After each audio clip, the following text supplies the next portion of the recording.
Bienvenidos a una historia compartida por Violeta, Sara y Cintia. Hoy hablaremos del bloque 1 del contenido de historia para aquellos que se tengan que presentar a la BAU en junio. Considero que la BAU es un estrés innecesario para los jóvenes. Bueno, pues entonces empezaré a comentar el primer punto. Sería la diferencia entre la economía y la organización social del Paleolítico y del Neolítico. Las diferencias fundamentales entre ambos periodos serían que el hombre empezó a experimentar la recolección de frutos y cultivos, al igual que la domesticación. En el Paleolítico, el ser humano era nómada, por lo tanto, este se desplazaba siguiendo a los rebaños de animales, ya que sobrevivía mediante la caza y también buscando mejores condiciones climáticas. También empiezan a crear herramientas más complejas y en donde se puede observar la aparición de las pinturas rupestres. Y también estos vivían en pequeños grupos sin jerarquización social. En el segundo periodo, es decir, el Neolítico, la nueva economía agrícola y ganadera fue reemplazando a los de los cazadores-recolectores. A partir de este momento se comienza el sedentarismo.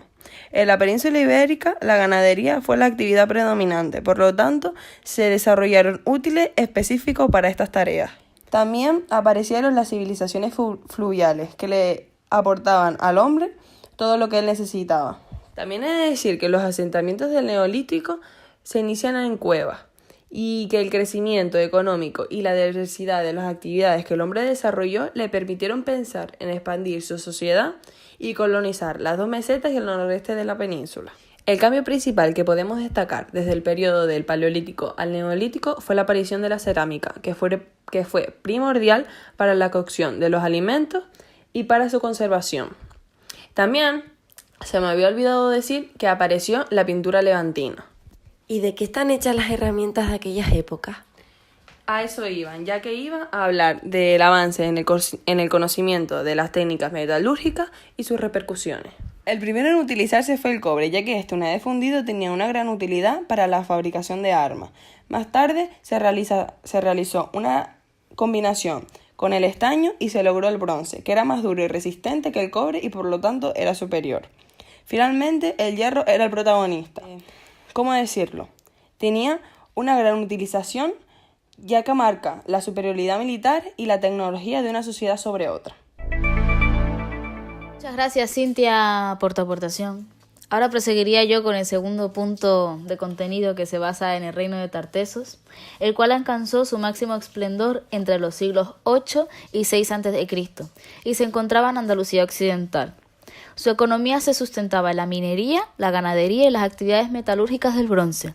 Además, era un centro comercial internacional, sobre todo minero. No constituyó una unidad política, sino que tuvo varios centros de poder y culturalmente estuvo muy influenciada por los fenicios.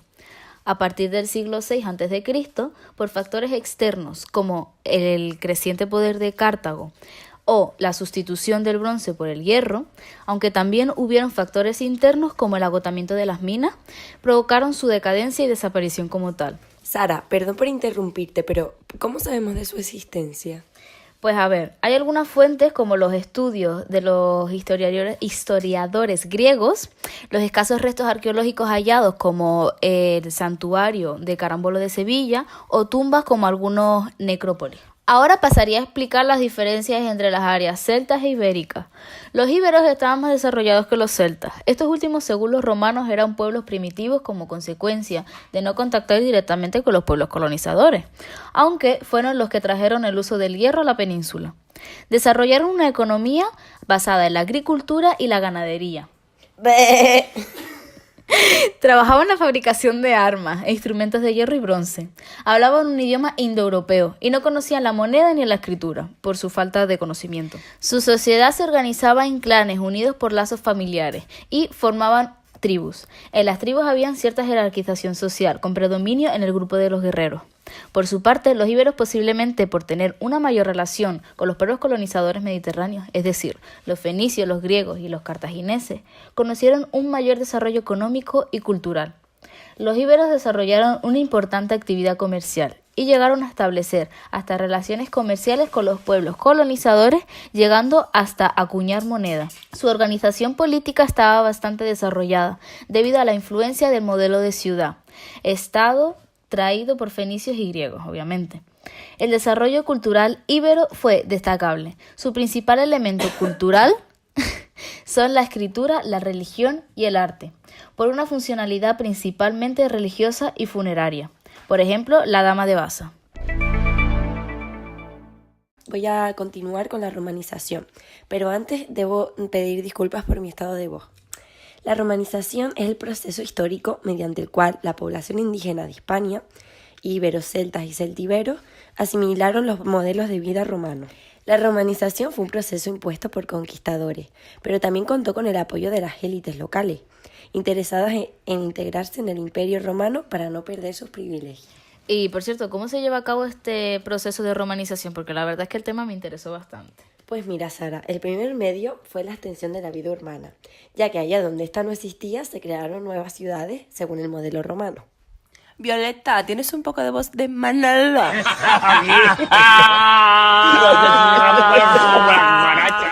Bueno, oye ya, Sigue ya, Violeta. Bueno, después de esta desagradable intervención proseguimos. El segundo medio fue el papel del ejército. Se reclutaron tropas auxiliares entre los pueblos indígenas para facilitar su contacto con los romanos. El tercer medio fue la fundación de colonias, que consistía en la entrega de tierras conquistadas a soldados veteranos, en pago por sus servicios. Estos se asentaban en ciudades de nueva creación, como Mérida.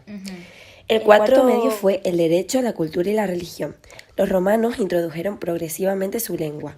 Durante el periodo republicano predominaban las lenguas íberas, mientras que el latín se extendía progresivamente entre las élites. Con el latín penetró el derecho, otro de los legados claves de la civilización romana. También en la literatura, como en otros campos, hubo importantes aportaciones hispanas, como las de Séneca.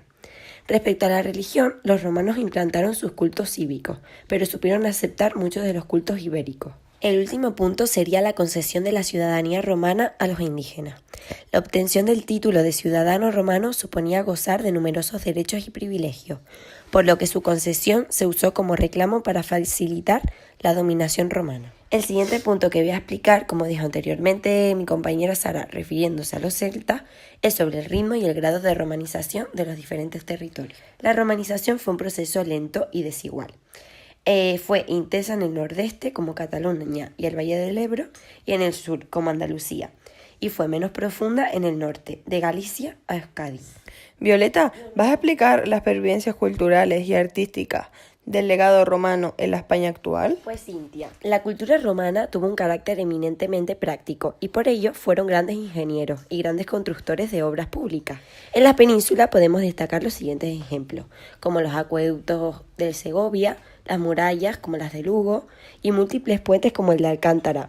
Además de estas obras públicas, Roma dejó importantes obras artísticas de utilidad pública como los arcos conmemorativos como el de Bará en Tarragona, templos como el de Diana en Mérida, anfiteatros como el de Itálica en Sevilla y teatros como el de Mérida. La dominación de Roma dejó en Hispania una tupida red urbana, ligada por un complejo sistema de calzadas y otras infraestructuras públicas. Bueno, pues para finalizar este programa vamos a hablar sobre las características de la monarquía visigoda y explicar el por qué alcanzó tanto poder la Iglesia y la nobleza. Le paso la palabra a Cintia. A ver, la monarquía visigoda era electiva, es decir, los nobles visigodos elegían entre ellos al rey. Este hecho creó una inestabilidad política, ya que los enfrentamientos entre la nobleza por hacerse con el poder eran frecuentes. Los reyes visigodos gozaron, en teoría, de gran poder, pero lo compartían con otras instituciones de gobierno. La más importante fue el Aula Regia, que era una asamblea consultiva formada por la aristocracia visigoda. De ahí la importancia, entre otras razones, de la nobleza visigoda.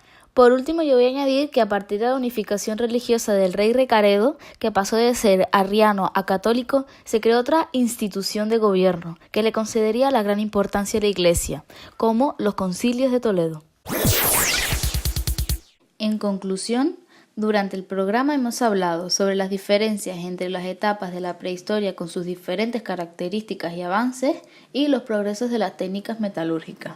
Luego también destacamos las características del reino de Tartesos con sus respectivas fuentes de estudios, además de los diferentes niveles de desarrollo de las áreas celtas ibéricas con las influencias recibidas por parte de los griegos, los indoeuropeos y los tartesos.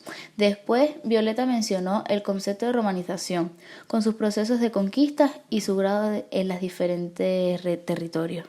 Por último, resumimos las características de la monarquía visigoda y con ello la explicación de cómo llegó la Iglesia y la nobleza al poder. Si has escuchado nuestro podcast con detenimiento, aprobarás el examen de BAU sin ningún tipo de problema. esperemos que les haya gustado. Finiquitado. Hasta luego.